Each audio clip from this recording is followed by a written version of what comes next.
Para cada coronel da Polícia Militar na ativa no Rio, há 5 de reserva. Um trabalha, 5 são aposentados.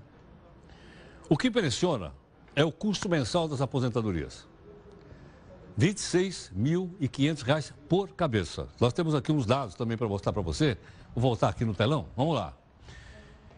Da PM e bombeiro. Número de oficiais da ativa são coronéis. 230 coronéis da ativa, 1.045 aposentados. Salário médio, R$ 26.500, que é o teto do Estado. Total de aposentados, os aposentados custam quase 28 milhões de reais por mês para o governo do Rio de Janeiro. Obviamente, se é um direito adquirido, tem que ser respeitado, certo? Vamos virar então a tela aqui, mais uma informação da fonte agora, Rio Grande do Sul. No Rio Grande do Sul, tem 21 da ativa, 497 aposentados. Olha que desproporção. É muita coisa. Salário médio, R$ 21 mil, no Rio era 26. Total da despesa lá, 10 milhões e meio. Realmente a desproporção é enorme, de 21 para 400, quase 500 aposentados quando tem 21. Agora vamos lá. No Rio, olha o que gastou a Previdência. Isso aqui é a Previdência agora toda do Rio, não é só apenas os militares. Ela foi subindo, olha, foi subindo. Atualmente, ela está em 16 bilhões e o governo não tem caixa de 12. Eles têm caixa só de 4. Ou seja, tem um rombo atual de 12 bilhões. Aí perguntar o seguinte, onde é que esses caras vão arrumar esses 12 bi? Será que vão aumentar imposto? Não sei. Será que vão pedir dinheiro emprestado? Não sei. Será que o Temer vai ter grana? Também não sei. Mas estou dizendo que esses números são bastante relevantes, não é? Para que a gente possa estudar bem. Mesmo porque, quando se fala em reforma da Previdência, não é só o pessoal do INSS, se fala também de uma reforma previdenciária total. Hoje, nós vamos dar uma olhada para ver como é que funciona a aposentadoria militar. Aqui está o professor Adilson Sanches, professor de Direito Previdenciário da Associação dos Advogados aqui conosco. Professor, boa noite, obrigado pela gentileza, bem-vindo. Eu que agradeço.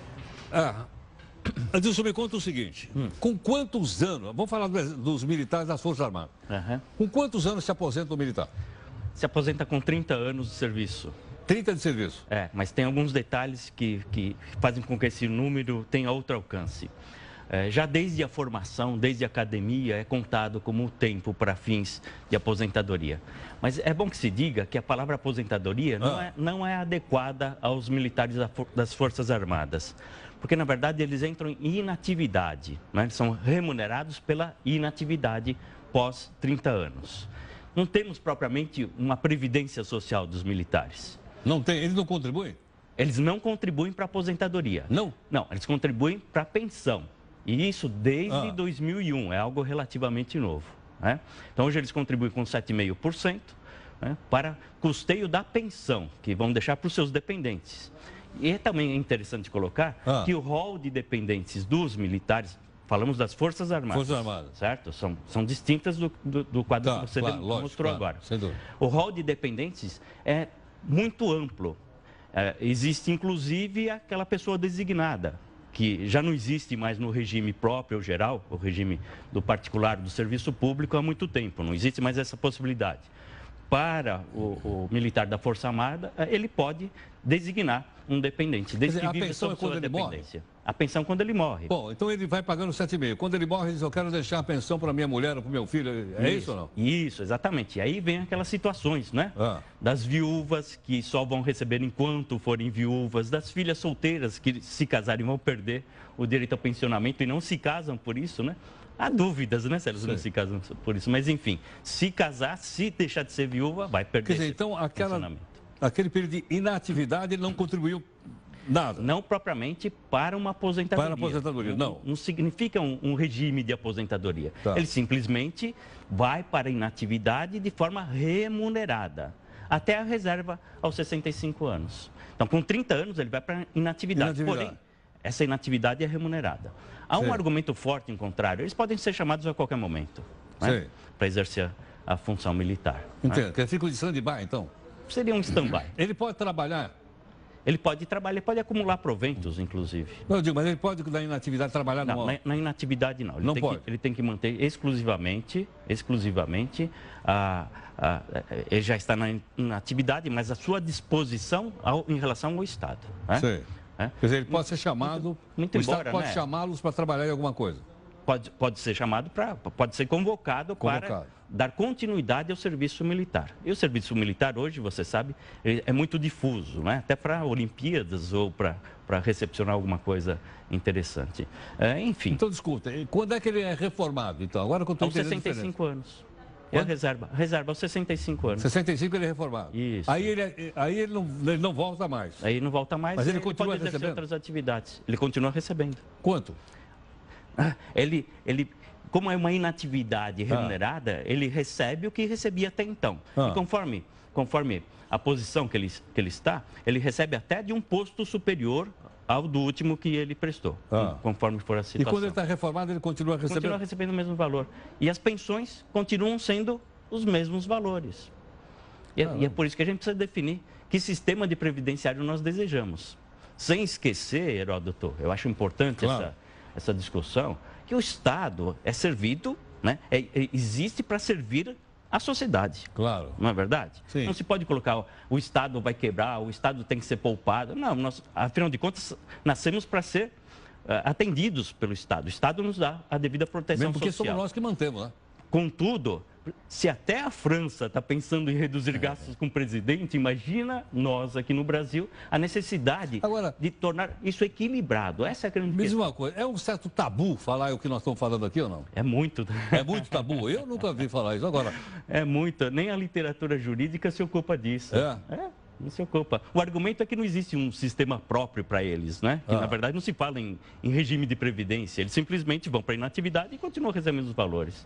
Né? Esse é o argumento. Mas necessita ser melhor pensado. Quando se fala em reforma da Previdência, não se cogita mexer com os militares, né? E quanto custa isso? Por mês ou por ano, sei lá? Isso custa muito, né? Bilhões.